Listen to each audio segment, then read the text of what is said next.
Hi, I'm Rob Hartnett, and each month on the Art of the Possible podcast, we aim to inspire, entertain, and educate you in the areas of leadership and leading a life full of possibility. We speak with people who inspire by their actions and their attitudes, and cover a wide range of personal and business topics that are relevant for today.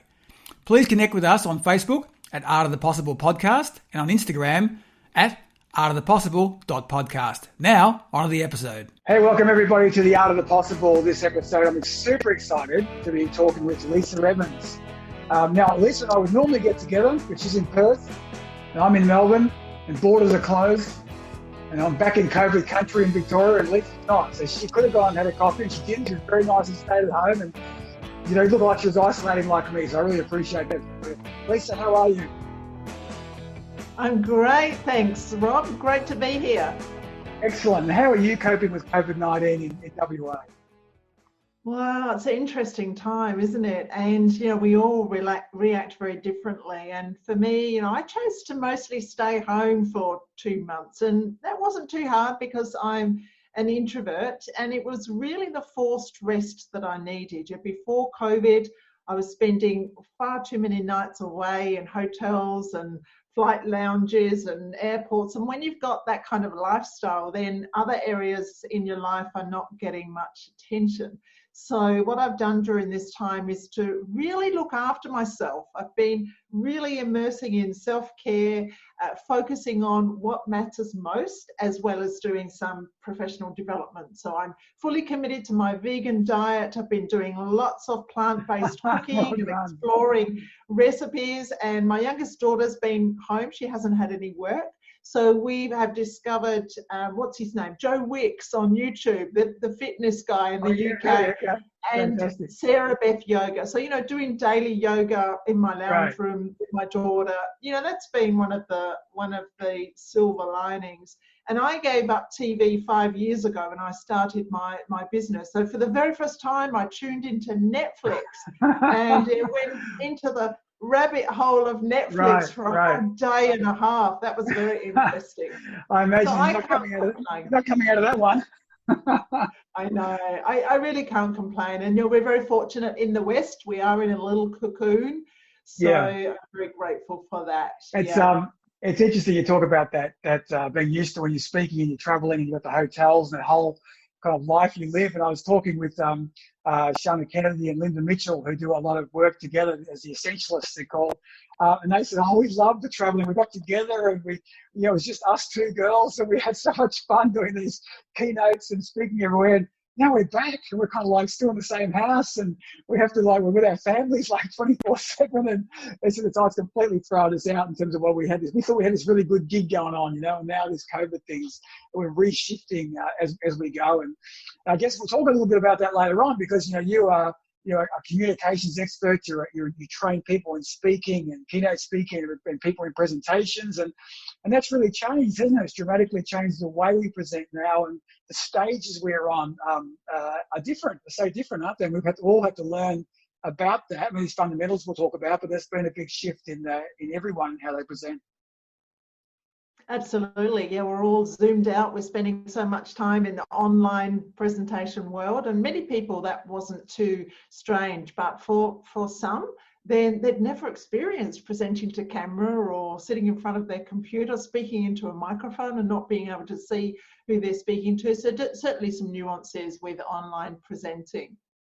Yeah, no, absolutely no doubt. And I think even for everybody on both sides, and of course, I think one of the challenges is, technology can be interesting. Some people get obsessed on the technology, but the technology has been changing dramatically as well. And so just keeping up with that, I think, has been I find a big challenge with because Zoom is changing things, Facebook Live's changing things, Apple's changing things. Everyone's trying to get more secure, more connected, and I find tripping over each other from time to time as well. And we're the ones who quite often suffer from that. So interesting times. Now, I want to talk about you, because you're known as the story midwife, and I love that.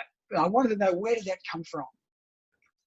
Thank you. Yes, I'm the story midwife, and for over 20 years, I was a midwife, a real midwife. So that was Wow. my first career. I'm from London, and as soon as I left school, I knew that I wanted to be a nurse. So I did my nurse training, and then I did extra training, and I became a midwife. It's a pretty cool job, helping to bring new life into the world. So I am a real midwife, and you're now using the metaphor of bringing new life into the world, but no longer babies. You know, it's stories and it's people's confidence and getting them to speak up. Yeah, so I had a complete career change later in life. And I think what I think that's interesting about lots of other people that I meet that are have changed and evolved and are doing something very different is, you know, we bring all our skills and experience from our past and from our previous role. So as a midwife, I'm very nurturing, but I'm also super tough. And some people think, well, how do the two go together? But they do. And I'm also very intuitive. So I've got lots of natural intuition. I'm very good at reading people.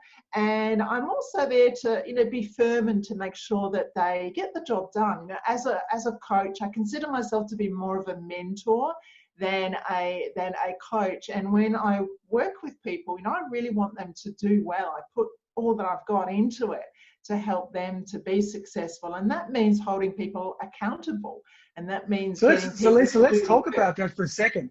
What is that? For some people, I see the word coach, mentor interchangeable, but it's different. Can you give me your definition of coach and mentor? Yeah, absolutely. And it's one that I think many people trip up because most people call themselves a coach and just come under that whole umbrella. You know, I believe that a mentor is somebody who has walked the path that you are wanting to be on. And they're a lot further in the journey than you are. They've probably made a whole bunch of expensive mistakes. And a mentor is really there to help you to navigate that path and to perhaps shave off some time and to avoid some of the pitfalls, to hopefully get some of those shortcuts. But I consider a mentor to be somebody in your industry. Whereas a coach doesn't necessarily know anything about your industry, they haven't walked that path, and they are there to help you explore all the options, because the premise of coaching is that the individual has all the answers within, and a good coach will help draw out those answers. So a good coach asks a lot of wonderful, challenging questions, but they're not going to give you tips, they're not going to give you advice, they're not going to help you actually do stuff by rolling up their sleeves and saying, you know, let's do your website or let's do your marketing. And for some people, that is not what they want, because you don't know what you don't know. And if Yeah. somebody's just going to fire questions at you, but you really don't know the answer, then I'd say you want a mentor, not a coach. And sometimes you might want both. And I'm a strong believer in engaging a whole bunch of different coaches and mentors. And rather Yeah. than a generalist, I like to be specific and hire people for a particular skill that I know they have.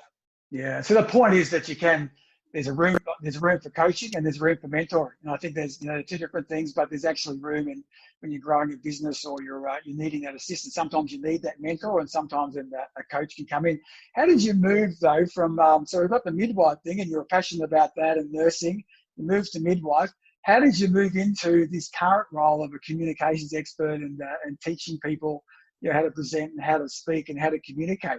Where was the crossover point for that? Yeah, the crossover point was when I had an illness, which meant that I could no longer work in my chosen career as a midwife. So I had to reinvent myself and do something completely different. So I moved from a clinical role, sort of very hands-on frontline clinical role, I moved into the health department, and I became a public servant in the area of project management and healthcare service provision, contract management. And it was there that I really started to get an interest in speaking. So initially I became a hobbyist. I enjoyed Right. speaking, and I decided that I wanted to do more of it. And then I found that I had, you know, this ability to nurture and empower others. So people would ask me to coach them and help them on their journey. So it was all rather a natural evolution, if you like. And I made What the did you enjoy transition. about it when you made this? When you made the switch to speaking and you started to speak more, what sort of appealed to you when you were speaking? What appeals to me when I'm speaking is the Yeah. ability to make an impact. So the Right. ability to make a difference. So, as a public servant, I definitely did make a difference, but, as you can imagine, working for the government, everything happens at a snail's pace. And, whereas when you're an entrepreneur, you are the difference maker and the change maker. So that was an appeal. Yeah. And the ability, initially I just wanted to get better at speaking because I lacked confidence myself. I'd gone through this sort of massive period of change. I had low self-esteem, and I knew that unless I was able to improve my communication skills, then I wasn't going to get ahead in my career. So it sort of started off as professional development, and then sort of a hobby and an interest, and it grew from there.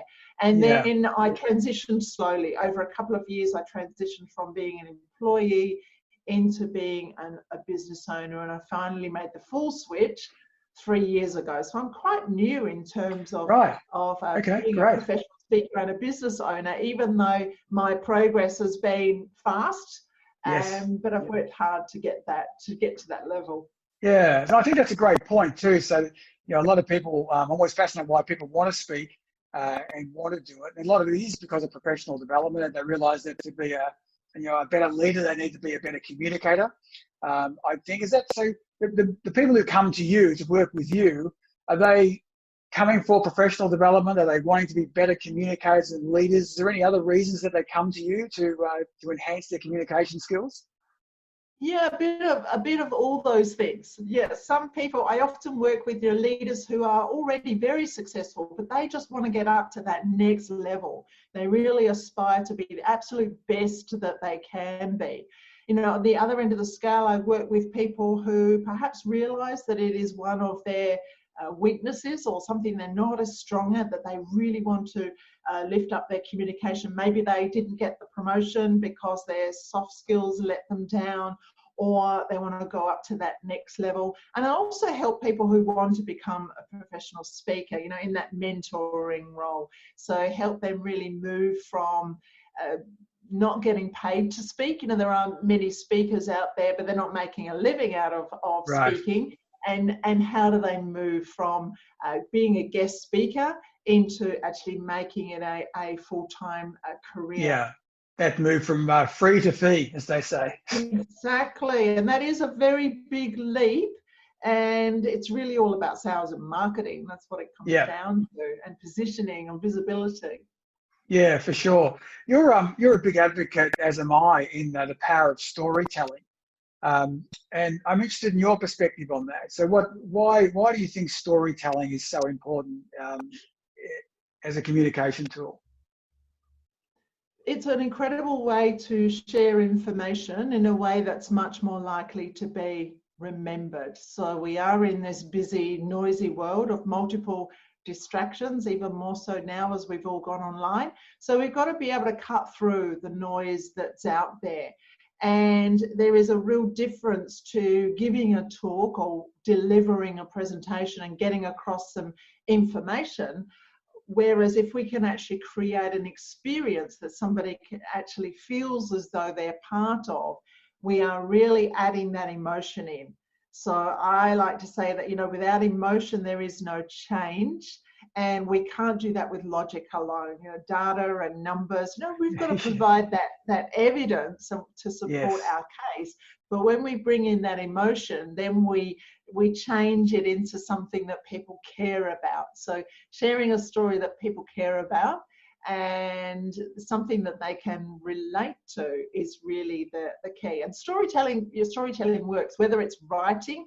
I'm not a writer, I'm a speaker, but the spoken word is very, very powerful. And when we share a story, it is a sticky story. It is so much more likely to be remembered. Yeah, I like that too. And I'm a big believer with you that we take action with emotion, we buy emotion, we take action emotionally, and we explain rationally. And it's that mix. So with that, it's probably a nice little segue. we talk about great presenters and people you see, so you would see a lot. What do you think great presenters do? What do you think they do well? Yeah, I think great presenters, that not only have they got the content, you have to have the content as well as the delivery. And you can have amazing content, but if it's delivered poorly, then people will leave the room not having retained any information. You won't be memorable. So you've got to get that balance right between the content and the delivery, and you've got to spend equal time in your preparation with that. So presenters that I really enjoy listening to are very, very comfortable, very, very comfortable in their own skin, with their own presence, but also they've got some solid content and their own insights and perspective. So they might be talking about a topic that's widely known, but they're bringing in their own unique essence, their own flavor, their own insights, and really making it interesting and relevant by using storytelling and using examples. Those are the speakers that I really enjoy. I enjoy talks that are short. I'm a fan of short and simple rather than a long talk. And I enjoy watching presenters who are highly engaging, that use their body well and use their gestures well, and have got that, they've got that real presence and charisma, which is a learned skill. How do we do, I agree with you completely, by the way, but I'm interested to know your view on how do we get that last part, that physiology, now that we're doing so much stuff on Zoom or on Teams? Do we need to compensate for the lack of that, or what have you seen good presenters do in this online environment? Yeah, it's hard. It's a real tough one, because the standing in front of the computer, looking into the eye of the webcam, it's not a stage. It's very, very different. And a lot of speakers, particularly professional speakers, we're used to being big and we're used to being large, and we're used to, and that doesn't work in a setting necessarily. And if you're training or you've got a group of people, you don't want to be too much for them. It's about getting that right. So what I always say is, look, it's very hard when you're looking at a blank screen, and that's why I'm not a fan of the webinar format. So I always say, look, cameras on, unless you're having a bad pajama day, or you really can't, tidy up the background a little bit. Do what you can and put your cameras on, because it will make the speaker feel, so much easier to engage when you can look into people's faces. And of course, that's hard because we can only see this much of them. And when we are presenting, usually people get to look at our whole body, but they've only got the little square. And if we've got slides on our screen, they've got a tiny, tiny square. Yeah. So we have to remember that all our gestures have got to be, pretty much in that frame. So we've got to change up the way that we gesture as well. Eye contact is very important, as well as making sure that you keep it short. For my workshops that have been one day in person, I've been cutting out a lot of the content and doing it 2 half days, because nobody wants to sit in front of a screen for a whole day. God, no. And also, involving I've got lots of interactivity sort of tools, collaboration tools that I'm using, and I mix it up a lot, give people regular breaks away from the screen, and just make sure that people are still engaged. It's really tough, and it's quite exhausting. We don't have that usual way of reading. It's very hard to read somebody when they're a little tile, or you've got a gallery of 50 tiles on your screen. And it's also easy to get caught up with the tech side of it. Right now I've got 4 screens. I've got to remember to not move away from the microphone. I've got also, we're juggling all sorts. And if we're running a training, we might have slides, we might have polls, and ideally you get a production assistant to run that for you.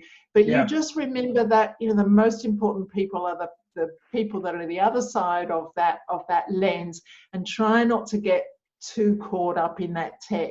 You mentioned at the beginning that people have gone overboard with setting up these fancy studios, but unless they've got amazing content and they're able to deliver, I think that it doesn't necessarily make them a better speaker.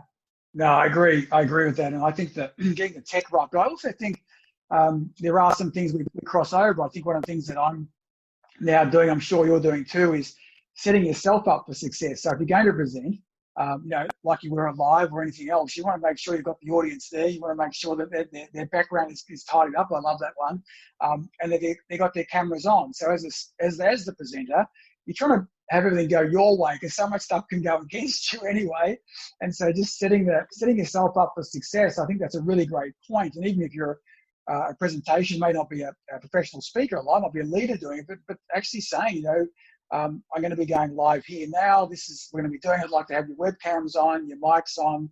We're dressed for success or whatever it happens to be. Set yourself up, rather than just hoping and on a win. Because so many people don't. I find this day, Lisa, that people, they'll dial in off their mobile phone. They'll call in from over this device here. They won't be ready for it, or they've got the time zones. And all sorts of stuff can make can derail us before we even get started.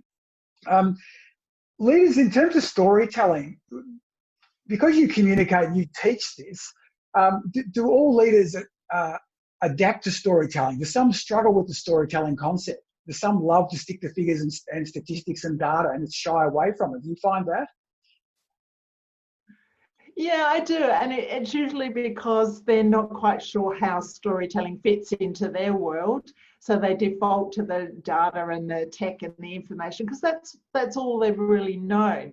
But once we talk about, the benefits of storytelling and how easy it is to apply to any topic, I work with a lot of engineers. I've got 2 engineers in my family.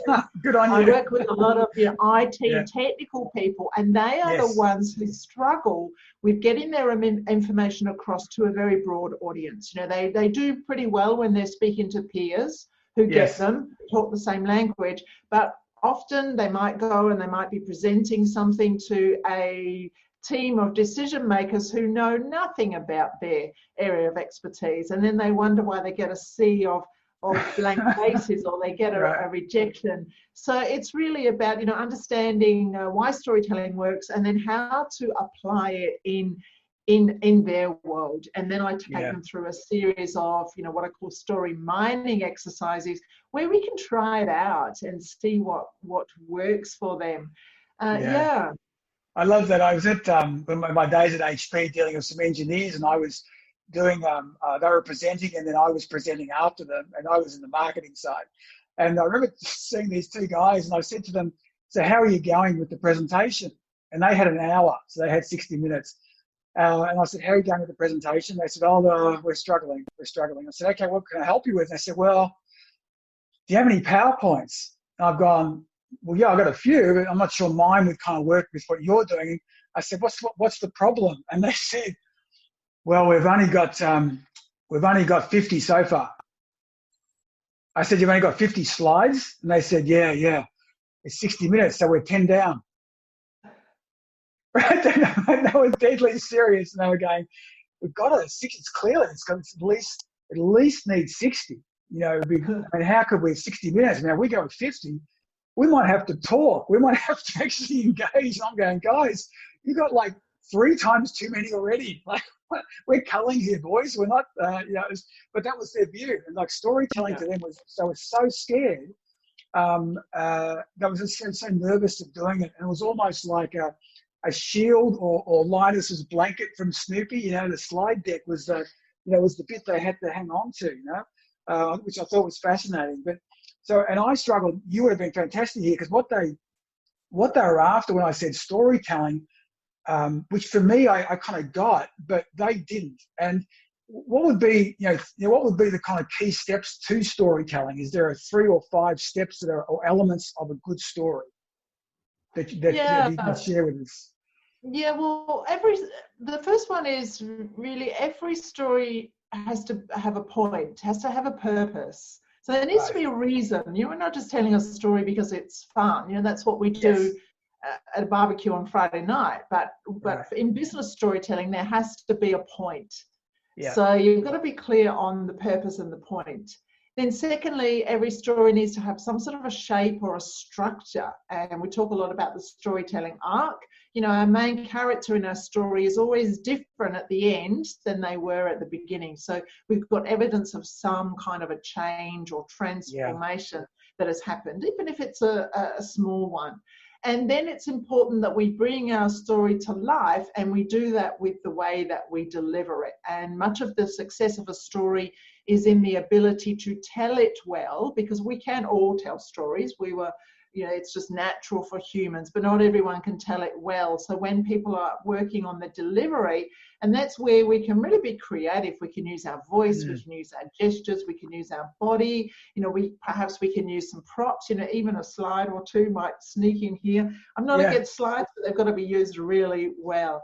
And when you explain to people that, you know, a story's got a shape, and if you follow this shape, then it will work. We know it will work. And when you've got a strong purpose for your story, then, you know, people will kind of get it. And that's where, you know, I love metaphors and the wonderful way that they work to help us understand information. So I think it's a matter of, you know, sort of building up that trust. Often I start with organisations in soft skills and public speaking, presentation skills, and they're not quite sure on the storytelling. But once they've spent some time with me and I sort of unpack it a little bit more, then, oh, look, they jump right in. And I've had some great successes with, you know, engineers and academics and IT people, finance people who are not traditionally very comfortable with storytelling, but when they see how they can bring their numbers to life and they can make their research sound like an amazing story, then they're sold. And then they never go back to presenting. They never go back. I love that. That's so true, isn't it? It's so true. I've never seen anyone, you know, who's learned storytelling or told a couple of stories that really resonate. I love the point and the purpose. They never go back saying, yeah, it's kind of interesting, but I'm really going back to the data now. They never go back. They're sold for life. You use visual storytelling, which I love as well. And I know you've got a great Instagram page as well, which showcases this. But tell us about visual storytelling, because I really like that. Yeah, so visual storytelling, I use pens, paper, flip charts, as well as, you know, sometimes the wall, as well as my iPad Pro and some drawing tools for the digital world to create one-page sketches of concepts, talks, books, events. You know, it's known as sketchnoting or graphic facilitation or graphic recording. And I got into this way of visualizing things because I wanted to get rid of scripts completely, and I wanted to get away from ever having to memorize anything, because it really stands out when a speaker is on stage and they've memorized their material and they've learned that material. It comes across as stifled and robotic. So I started off by sketching my talks in little boxes like a storyboard. And then I started doing it for clients, and then it grew from there. So now, you know, I take an idea or a concept or a book or a podcast or some kind of idea and put it into a one-pager, and it's very easy to remember. For me, it's a way that I can retain information, and it's just an interesting way of doing things, as well as being creative. Is it like mind mapping, or is it different?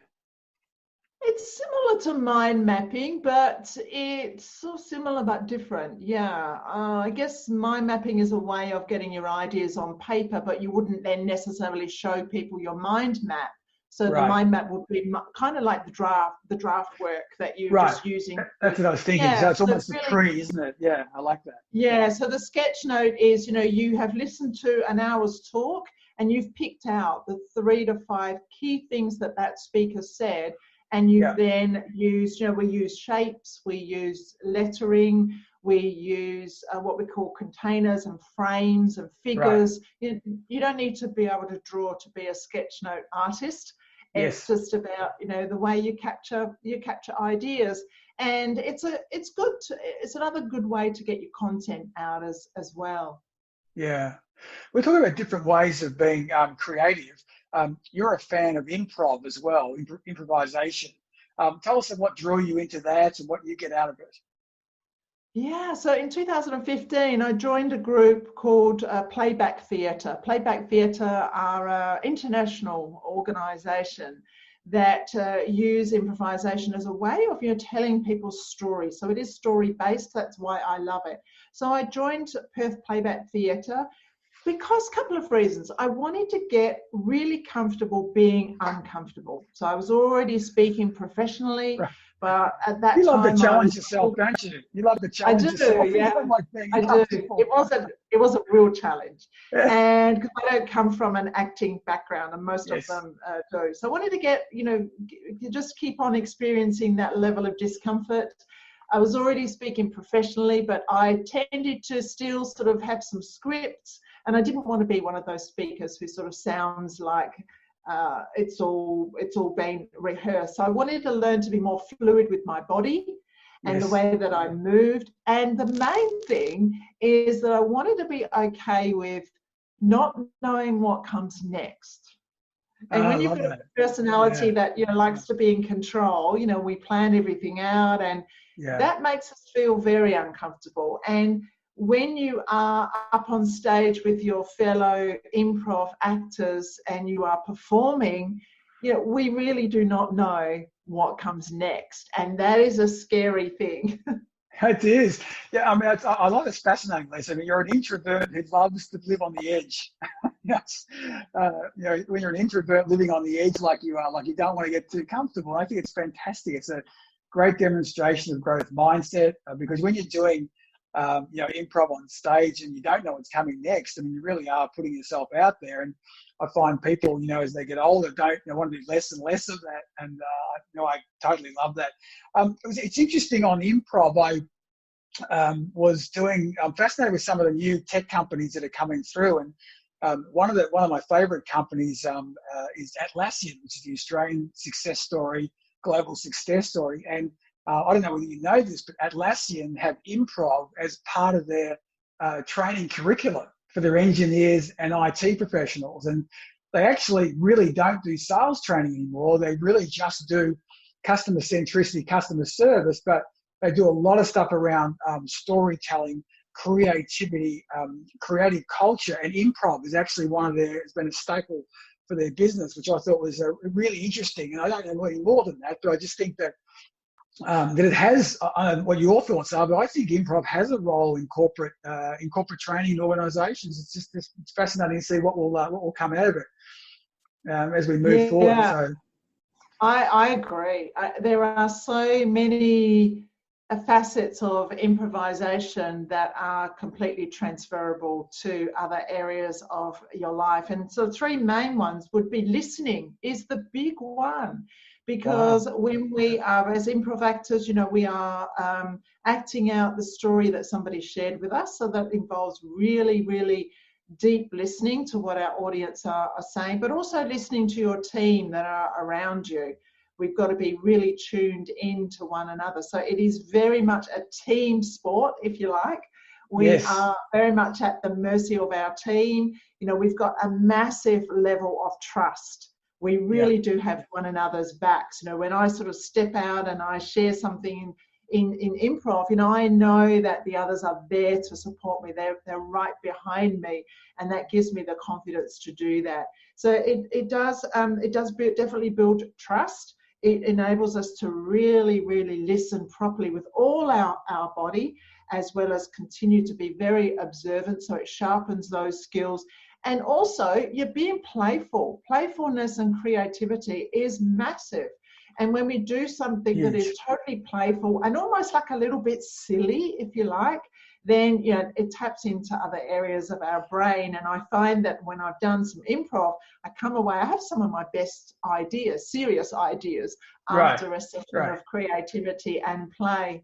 Mm. I couldn't agree more. And I'd love to see a lot more play um, in business and in organisations, both public and private, because I do believe that play is where we experiment, play is where we fail, play is where we understand the boundaries. And I find that too many organisations are not psychologically safe. And don't encourage what I call I'm going to change the word from failure to experimenting and learning, right? where they're regulating, what if we tried this week, it didn't work? And I'm always encouraging, if I'm talking to sales leaders as an example, get your people to try different things, try a different opening line, try a different way of connecting, use a different, and reward them for having a go, not rewarding them for it not working. And then I know it's an uphill battle for me, but I think that play is just so important. And I find that, you find that I find in sports, Lisa, that you'll see some miracle goals. You'll see someone kick it in what we call soccer or football, a miracle goal. You'll see it in AFL, a miracle goal. And I can tell you, almost every time I've seen that miracle goal or miracle maneuver done by somebody, it was something they've been doing since the age of about 6. That wasn't on the field, it was in the streets, it was doing things like that. And I remember, I think Pele talking about goals that he used to kick as a legend. And he said, and people say, how did you line it up? He said, well, you got to realize I grew up playing soccer in the housing commission flats. We didn't have a pitch. We didn't have a field. So we had to kick it up the stairs, around the corner, into someone's apartment, down the stairs, because if we dropped it, it was too far to go get it.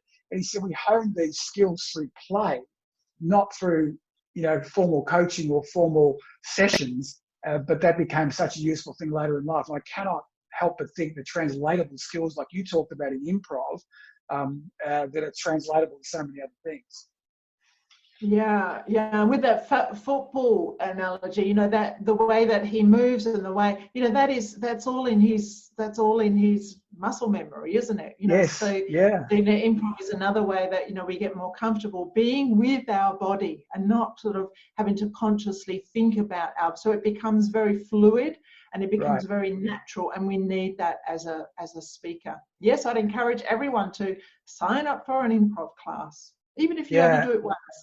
And do you think things like improv enhances your emotional intelligence as well? Oh, that's an interesting one. I've recently become a Genos practitioner, so emotional intelligence is something that I'm very keen on.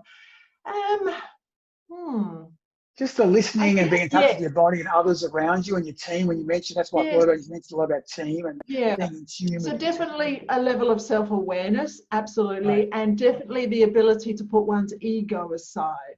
Yeah. So it's not about, when we are acting out and we are giving the gift of somebody's story in the form of improvisation, it is being 100% there for them and interpreting the story their way. We're not adding extra bits into it. So it's pushing the ego aside, being very self-aware, definitely. Yeah, I love it. I love the improv side. I got a question for you, because you've done so much stuff. I mean, you had the passion for the nursing, which you did. Then you went to midwife, and that's a brilliant career and such an important role. And, I love that, being nurturing, but also being tough. I think that's so correct.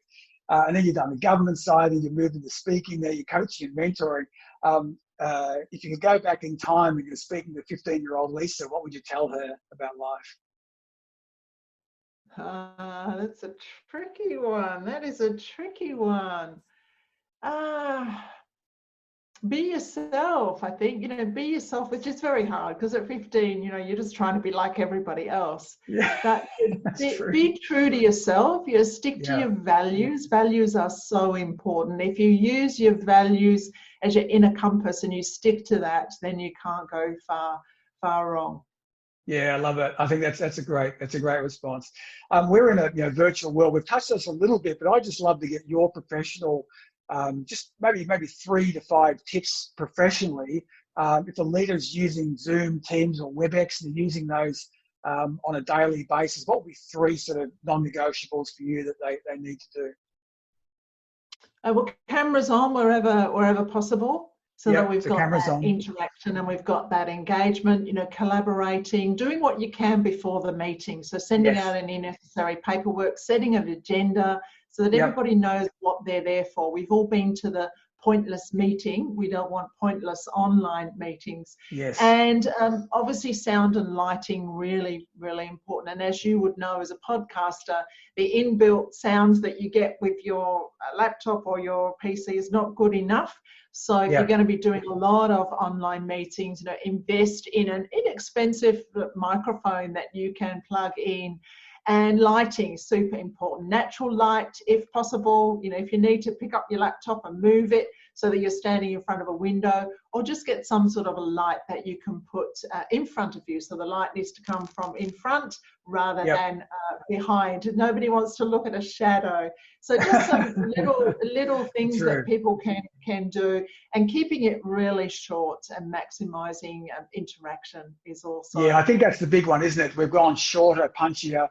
And it's something I've been doing, like you, Lisa, when you go for those one-day workshops. I've moved mine more into, a series of workshops, which is fascinating. I've found fantastic because I found the learning stronger.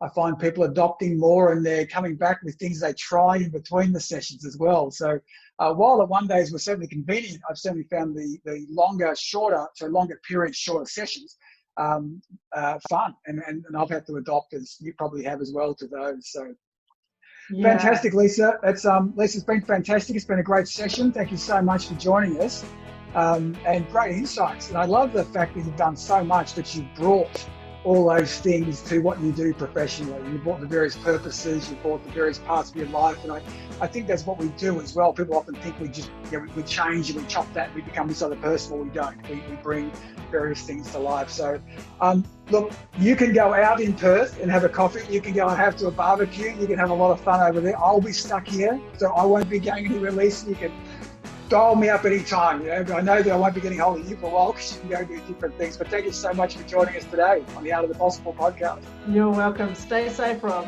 Hey, thanks for listening, and we hope you enjoyed this episode. Please subscribe and rate the podcast you listen to so we can continue to serve and inspire others. Remember, connect to us on all the social media channels. The Art of the Possible podcast is hosted by me, Rob Hartnett, and produced by Finn Hartnett. Connect with us directly on LinkedIn, Rob-Hartnett, Hartnett, and Finn Hartnett. This podcast is a part of the C-Suite Radio Network. For more top business podcasts, visit c-suiteradio.com.